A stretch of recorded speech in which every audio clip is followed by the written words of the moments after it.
Hello everyone, আসসালামু আলাইকুম। সবাই কেমন আছেন? আলহামদুলিল্লাহ, আমিও ভালো আছি। তো ভাদ্র মাস চলে আসছে আর আমরা তালের পিঠা খাবো না, সেটা তো হতেই পারে না। তো আমি আজকে খুব সহজ উপায়ে খুব সুন্দর একদম কেকের মতো তুলতুলে এরকম আমি তালের পিঠা বানিয়েছি, আর সে রেসিপিটা আমি আপনাদের সাথে শেয়ার করছি। আমি যে রেসিপিটাতে তালের পিঠাগুলো বানিয়েছি, আমি এখানে কলা পাতাটাও বানিয়েছি, আমি ভাপে দেওয়াটাও বানিয়েছি। এই ব্যাটারটা দিয়ে যত রকমের খুশি অত রকমেরই তালের পিঠাটা আপনি বানাতে পারবেন। তা আমি এখানে একদম পাকা রসে টইটুম্বুর ২টা কালি তাল নিয়েছি।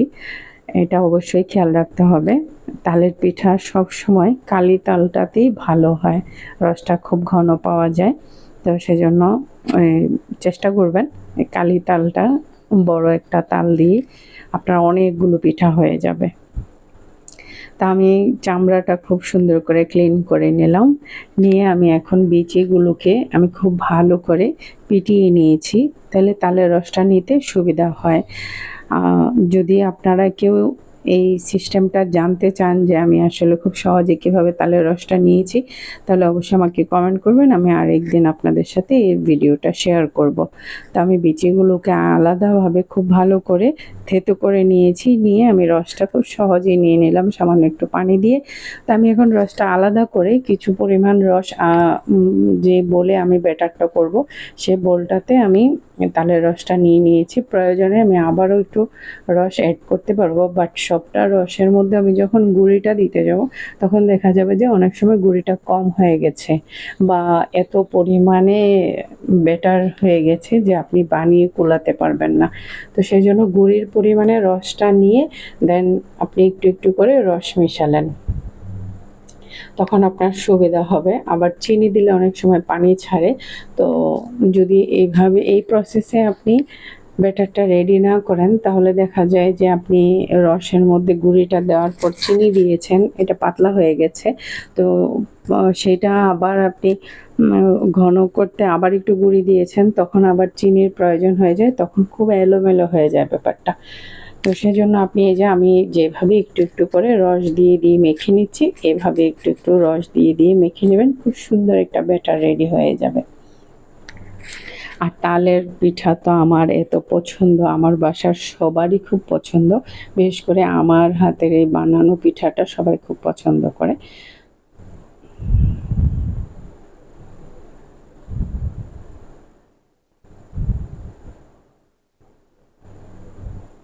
আমি এটাকে খুব ভালো করে মেখে নিচ্ছি।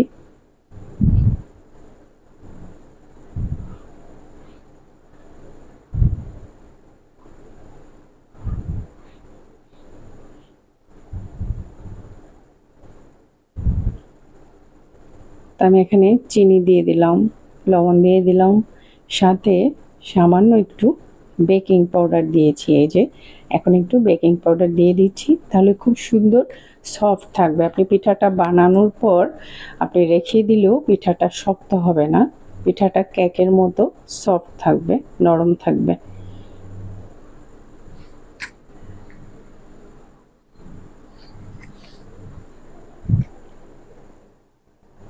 তা আমি এটাকে এখন ঢাকনা দিয়ে ঢেকে রেখে দিয়েছি।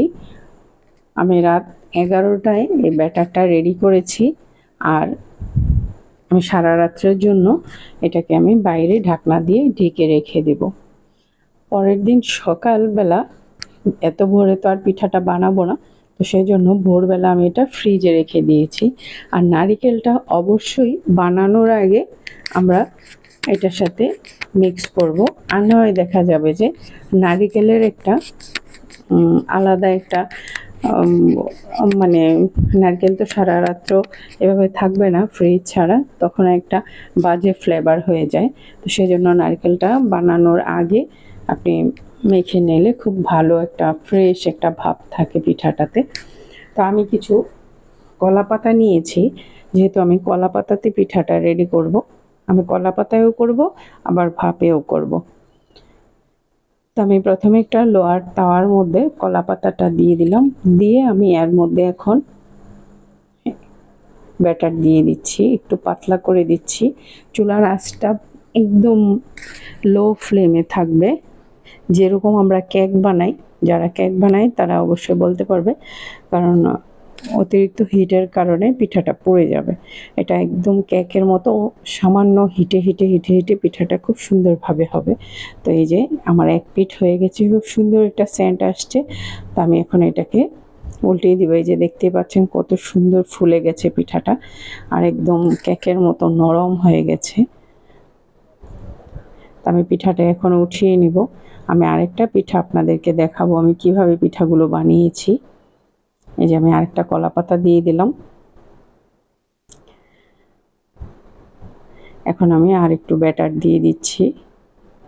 এই পিঠাগুলো খেতে এতটা টেস্ট হয়, যারা তালের পিঠা খুব পছন্দ করেন তারা এইভাবে পিঠা বানিয়ে নিতে পারেন খুব সহজেই, কোনো ঝামেলা নেই। যে আমি আরেকটা পাতা দিয়ে ঢেকে দিলাম, ঢাকনাটা সুন্দর করে দিবেন, তাহলে খুব সুন্দর এটা ফুলে উঠবে। আমি এখন ঢাকনাটা দিয়ে দিলাম। এই 4 থেকে 5 মিনিটের মধ্যে একটা পিঠা হয়ে যায়। এই যে পিঠাগুলো দেখতেই পাচ্ছেন, আমি একটা জায়ের মধ্যে নিয়ে নিলাম, পাতাগুলো এখন আমি ফেলে দিচ্ছি। এই যে খুব সুন্দর হয়েছে পিঠাগুলো, মাশাআল্লাহ। তো আমার ভিডিও যদি ভালো লেগে থাকে অবশ্যই আমার ফেসবুক পেজটা ফলো করে দিবেন, ইউটিউব চ্যানেলটা সাবস্ক্রাইব করে দিবেন। নতুন নতুন ভিডিও পেতে চাইলে অবশ্যই আমার লাইক দিয়ে কমেন্ট করে পাশে থাকবেন। তো আমি এখন ভাপে পাতিল বসিয়েছি। তো এই পাতিলটাতে আমি 4টা পিঠা একসাথে দিব।